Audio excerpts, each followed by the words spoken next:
Hello, hello, hello, bom dia, bom dia. Eu faço questão, né, de ter um bom cenário. Olha, palavras, eu quero falar de palavras. No dicionário elas são chamadas de verbetes. Palavras são coisas vivas. São coisas vivas, palavras são coisas vivas. A Bíblia diz que o mundo não foi feito pela aparência daquilo que ele representa. Por quê? Porque a Bíblia diz que quando Deus foi fazer o mundo, ele usou as palavras. Primeiro, né, o Espírito Santo adejou, né, ele fez o trabalho da galinha. A galinha senta sobre os ovos, né, primeiro ela bota e depois ela fica ali, né, dando vida ali, entendeu? Com o calor do seu corpo. O Espírito Santo ficou ali dando vida e Deus depois vem e com a palavra ele cria. Agora as palavras, elas se tornam gastas também. Por isso que é necessário criar palavras novas, elas perdem sentido. Mas isso eu vou falar domingo. Domingo eu vou mostrar uma palavra da Bíblia. Eu quero falar de duas palavras agora. Uma não tem no português e a outra não tem nem em inglês e nem em outras línguas. Para vocês verem, né? A gente fala que o americano é frio, os europeus são frios, né? E o brasileiro é muito quente. E é verdade. Isso tem a ver com as palavras. Isso tem a ver com as palavras. Por exemplo, a palavra saudade. A palavra saudade não existe em nenhum outro idioma. A palavra saudade não existe. Existe no inglês sentir falta. Existe, é lógico, algumas outras palavras, lembrança, que traz essa representação. Mas a palavra saudade não existe em nenhum outro idioma, porque é uma palavra que dói. Tem uma frase feita que diz o seguinte, que quem criou a distância não sabia a dor da saudade. Mas a gente sente saudade de tudo. A gente sente saudade primeiro das pessoas, a gente sente saudade da infância, a gente sente saudade da comida, a gente sente saudade dos amigos, a gente sente saudade dos irmãos, a gente sente saudade dos colegas da faculdade, a gente sente saudade dos amigos de infância, a gente sente saudade dos vizinhos, a gente sente saudade dos líderes, né? A gente sente saudade, né? Eu me lembro de uma vez o Silvio Santos fazendo aquela pergunta para os casais. Ele perguntou assim para o casal: qual é a pessoa mais importante que você já recebeu na sua casa que não seja os seus pais? E aquele dia eu fiquei pensando, eu nunca tinha ouvido essa pergunta. Eu respondi: a pessoa mais importante que eu tinha recebido na minha casa foi o pastor Edson Ferreira do Nascimento, que já está na glória. Quer dizer, recebi uma pessoa que vem na minha casa com a intenção de orar com a minha família, comigo, trazer bênção, trazer ensinamentos, né? O pastor Edson tinha uma boa formação, era também formado em filosofia, um punhado de coisas, né? Foi professor de ensino religioso também. Então, né, a influência, o caráter, a pessoa, o coração, né? A gente sente saudade. Olha, quando eu tomo um suco de cupuaçu, eu me sinto no centro de Manaus. Se eu comer uma jaca ou tomar um suco de caju, eu me sinto no Rio de Janeiro. Em Minas Gerais, quando eu chego naquele pessoal que vende água de coco, eu peço um copo de água de coco, começo a beber e digo pro cara: cadê o mar? Eu sinto falta do mar. Então não tem a palavra saudade. Então com isso, olha só, é lógico, os Estados Unidos tem região lá 30, 50 graus abaixo de zero. É um povo técnico, o americano é um povo técnico.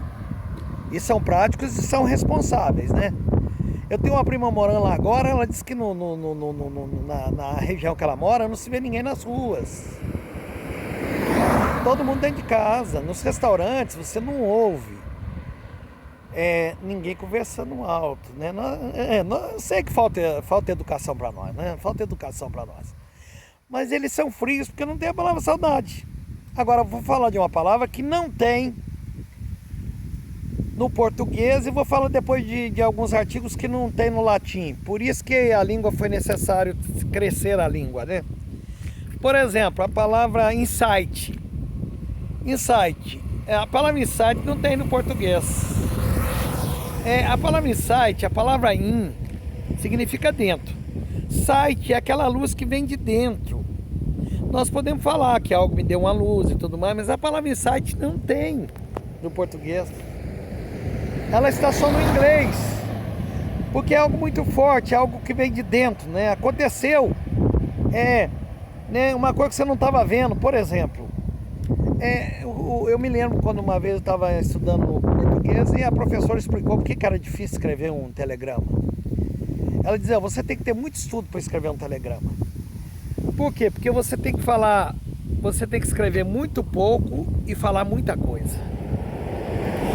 E uma pessoa não tendo um vocabulário muito grande, ele não vai conseguir, ele vai ter que escrever muita coisa, talvez para falar pouco, ele vai ter que escrever muito para falar muito. Ele vai ter que ser prolixo, ele não tem como ser sucinto. Eu me lembro quando, lá em Minas, né, em Pouso Alegre, tinha a senhora mais idosa, parece que do Brasil. Eles de vez em quando aí fazem essa pesquisa e descobrem.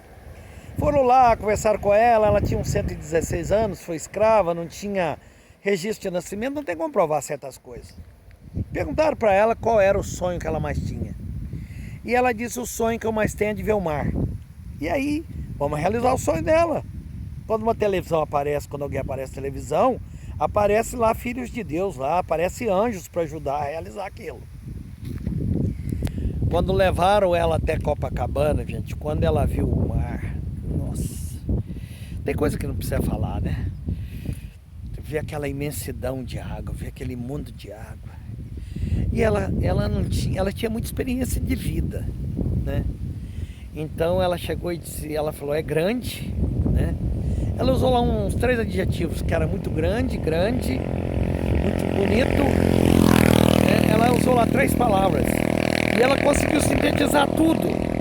Foi algo lindo, aquelas palavras. Então, o saber é o seguinte. Às vezes, o que é a sabedoria? É uma pessoa, você está olhando para uma coisa há muito tempo, e você não consegue enxergar. Você está vendo, mas você não consegue verbalizar. Aí vem o sábio e consegue verbalizar. E você diz, isso que eu estava vendo, mas eu não sabia verbalizar. Já que eu falei que ia falar do latim, por exemplo, por que o latim, dizem que é língua morta, eu não acredito nisso, vocês dizem que toda hora eu gosto de usar o latim. Os advogados usam muito, por quê? Porque o pai do direito é o Cícero, que era romano, né? Então advogado tem que conhecer bastante latim, né? Nós professores temos que conhecer latim. O latim não tem artigos, não tem o o, não tem os, não tem a, não tem as, não tem não tem uns, não tem uma, não tem umas. Então isso fica muito estranho, né? Talvez por isso que quando a gente prega para uma pessoa, que quem traduziu a Bíblia dizem que a tradução do Novo Testamento foi do grego, que o Alexandre o Grande colocou o grego koiné, e o João Ferreira de Almeida fez uma tradução. Hoje eu tenho um Novo Testamento que é traduzido pelos judeus do hebraico para o português. Então, quando a gente cita para a pessoa que lá Jesus é o caminho, é a verdade, é a vida, foi João Ferreira de Almeida, era um jovem de 17 anos, ele já falava 4, 5 idiomas, ele foi um sacerdote, né? Da igreja romana, né? Um indivíduo especialíssimo, né? Foi especialíssimo, trouxe para a nossa língua a palavra de Deus. Mas talvez quando a gente fala, Jesus é o caminho, Jesus é a verdade, Jesus é a vida, mostrando os artigos infinitos, para nós isso tem muita força. Mas talvez para quem estuda latim e tudo mais, sabendo que lá não tem um artigo, pode pensar que houve até uma adulteração, né? Entendeu? Pode pensar que houve uma adulteração, por isso talvez não tenha tanta força, por isso que a pessoa não abrace esse conhecimento com tanto que deveria abraçar no português, entendeu? Olha, nossa língua, nossa gente. Fernando Pessoa, vou terminar com Fernando Pessoa então. Fernando Pessoa diz que quando uma nação está sendo destruída, a primeira coisa que gangrena é a língua. Olha, nós vemos aí, todo mundo gosta de usar camisa com a bandeira dos Estados Unidos, todo mundo gosta de usar camisa escrita em inglês, mesmo não sabendo o que está escrito. Ele usa, mas ele não usa uma camisa escrita em língua portuguesa. Por quê? Porque os Estados Unidos é um país rico e quem dá o pão é que dá, quem dá o dinheiro é que manda. Então, essa influência financeira, né? O poder está aí. Então, a gente adere a toda essa cultura. O americano, ele é tão vaidoso, tão orgulhoso. É a língua assim, por exemplo, a língua mais falada do mundo é o mandarim. Olha para onde nós estamos indo, né? O mandarim, porque a China tem 1 bilhão e 300 milhões de habitantes. E muita gente estudando mandarim, porque ela tem indústria hoje no mundo todo. Na minha cidade tem curso de mandarim. Depois a língua comercial mais falada é o inglês, por causa do recurso, por causa da potência. Depois hoje é o espanhol, né? Então, e eles querem que nós aprendamos o inglês. É lógico que é bom. Ó, você vai no Canadá, eles falam 2 línguas. Você vai na África, onde é um país paupérrimo, como eles foram colonizados pelos franceses, pelos americanos, aquela gente não tem recurso, não tem nada e fala 3, 4, 5 idiomas, ainda tem o subdialeto, ainda tem a língua tribal, agora vocês vê. E nós, é porque ninguém quer que a gente vá para frente. Por exemplo, não querem deixar abrir escola. Eu tenho perguntado para os alunos, eu tenho encontrado muitos alunos, eu digo, vem cá, você está com saudade da escola? Na sua grande maioria, as pessoas dizem que não estão com saudade da escola. Terrível! Será que esse ano nós vamos ficar sem aula de novo? Não é porque eu quero trabalhar, não.